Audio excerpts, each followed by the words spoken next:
Hey everybody, this is Donnell Tucker, Interactive Media Associate at G4TV.com.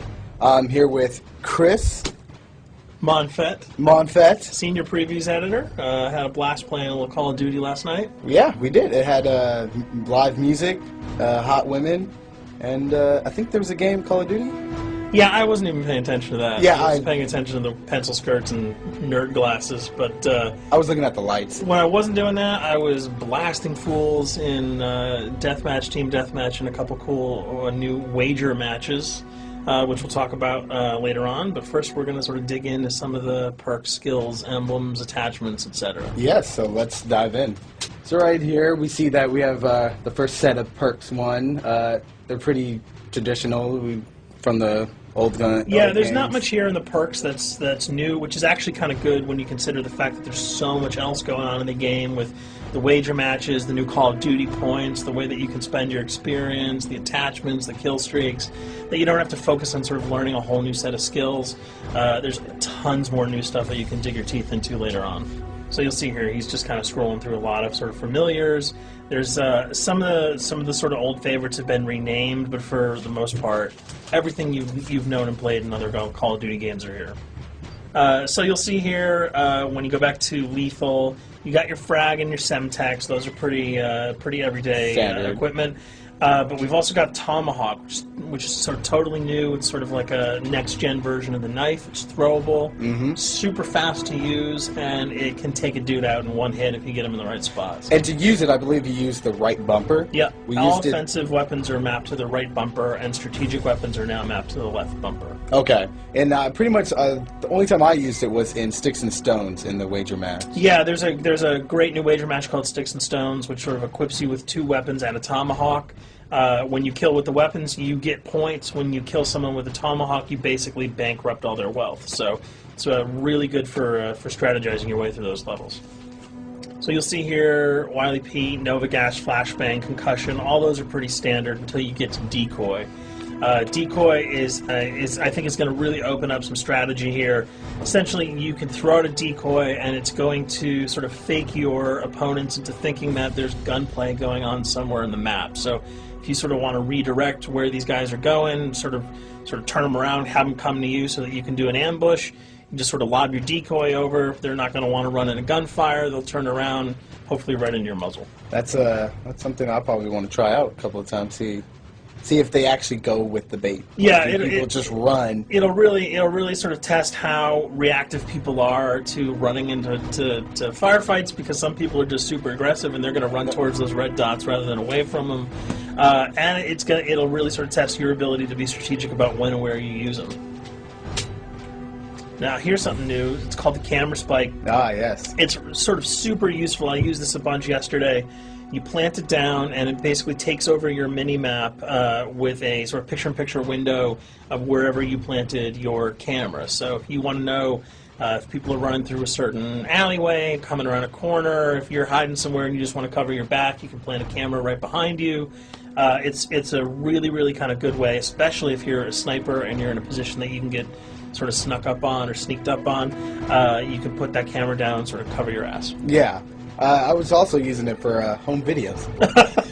Because, I don't know, for some reason, I was just like, hey, there's me, let me say something to the camera. Call of Duty night vision action going on. Exactly. Yeah. And the C4, the tactical insertion, those are things that you'll have remembered from other games. What we got here, though, is the motion sensor, which kind of acts like a little mini UAV, so you can toss that out, and it'll give you a small radius just to sort of see if there are people coming. Super useful if you're hiding, say, behind a corner, beneath a windowsill, and you want to know if someone's sort of on their way so that you can just ride up and blast them. Throw that out, the red dot appears, you know you got a kill in your sights. So now we're on to kill streaks. There's some really cool new kill streaks here, this one being the RCXD.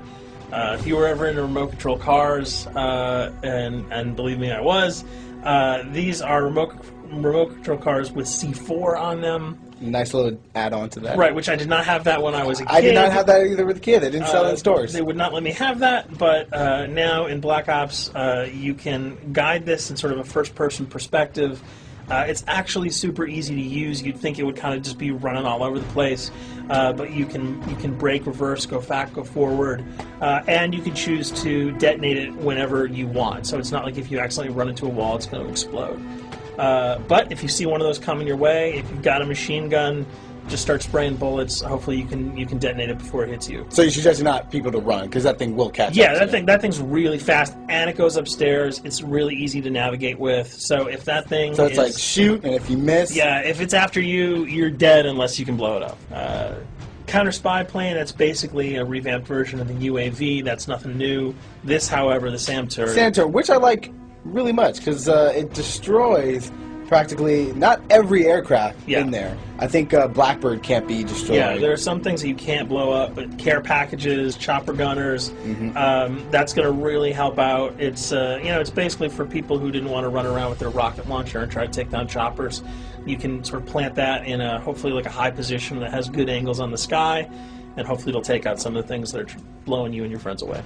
Now you'll see care package, napalm strike, sentry gun, mortar team. Those are all things you're pretty familiar with until we get down to Valkyrie rockets.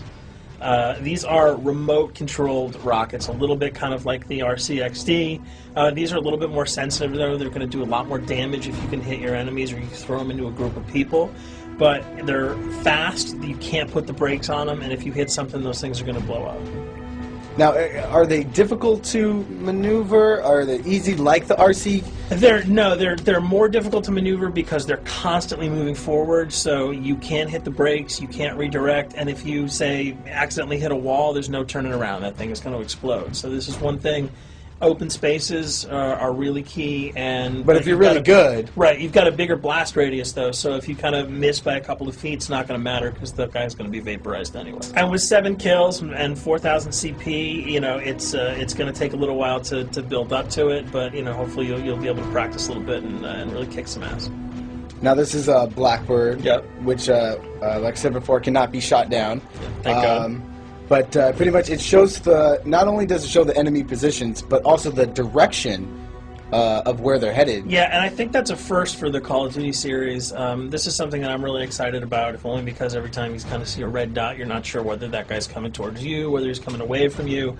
If you can sort of process all that information really quickly, it can really help you change up your strategy. Obviously, fans will remember these dogs from Treyarch's last outing with Call of Duty, World at War. There's a huge, fun addition to that game, just gunning down canines in the jungle. Looks like you'll be able to do it again this time, only that you get to call in the pack to kill your opponents. I got no problems blowing away a rabid attack dog. Well, even if it makes the sound, like a whimpering sound, even if it makes a little whimpering feel anything sound. when you shoot If that? it was like attack puppies or attack corgis, I probably couldn't shoot them because those are too adorable. But they probably wouldn't do much damage anyway. Yeah, they're pretty much held dogs, Yeah. so they're all black and vicious. I gotta take it down. Absolutely. This time the chopper is completely pilotable. You'll be able to jump in, fly around, machine gun dudes on the ground. If you've seen any of the single-player demo, you'll have a sense of what it's like to jump in the chopper, at least in the single-player mode, and blow up some bridges, stuff like that. Unfortunately, the buildings in multiplayer are not destructible, so your missiles will just be tearing up people, not places, but it'll still be a lot of fun to get in there and blow some stuff up. And here we're just kind of going through the custom loadouts. This is, pretty standard stuff for Call of Duty. And here we come to something that's really not standard. This is a totally new feature that if you were one of those players who just sort of found yourself really bored, kind of yawning with the same old emblems over and over again, you can create your own here. Yeah, and not all of them are already there at your disposal to create. You can purchase most of these with your COD points, but some of them are unlockable. So as you go throughout the game, you sort of get achievements or sort of mini challenges. You're going to unlock these. As you come up in levels, you're going to unlock more, and eventually you can unlock over 300, about 304 that are on this menu. And you'll see they're pretty simple. They're numbers, quick lightning bolts, people, figures. You see swords, crests, shields. All of these you can manipulate, you can edit, you can change the color, and we're going to see that in just a bit. So we pick a little, I guess you could say, a person? Yeah, kind of Mad Men meets Reservoir Dogs that we're about to manipulate here. First, we're cycling through, trying to find a suitable weapon. Maybe a soft drink, probably not. So let's go for the sword. Yeah, it's the sword. That's a good little attachment. And you'll notice that he bought that with some of his COD points that he earned playing some of the wager matches. All obvious jokes aside about the positioning of the sword here, you can see that he can position it in the guy's hand. You can select up to 12 layers here. That's a lot. That's a lot to imagine create. what you could do. And you don't see it here, but you can zoom in, you can zoom out. So if you wanted to sort of just have the head and the hand here, you could pull that guy to the bottom of the frame and zoom him in. You can change the backgrounds, change colors. the color. You'll see here that he can even just kind of go to an outline mode of this guy with no detail. So there's tons and tons of customizable stuff. And you'll see it appears in your little player card at the bottom. And most importantly, it actually is something you can put on your guns and your weapons. Correct. That's only available when you level up at a certain level, that you'll have that option to tag it on your weapon. Absolutely. And you might not see it as you're playing through the game, because obviously, by the time you see your opponent's gun, you're not going to see the emblem. You're going to see. Yeah, you're not going to stop buying. Like, hey, you know what? That's a nice little picture you got as there. the bullets hit your face. But it's going to be something really cool for people who want to kind of be directors in theater mode, who can get close-ups on the weapons and the guns, and you'll just kind of know that you have it all the time. That weapon is your weapon. Well, there you have it. A few little things for you to know. We're also going to be checking out some of the other maps and wager modes, so check those videos out at g4tv.com.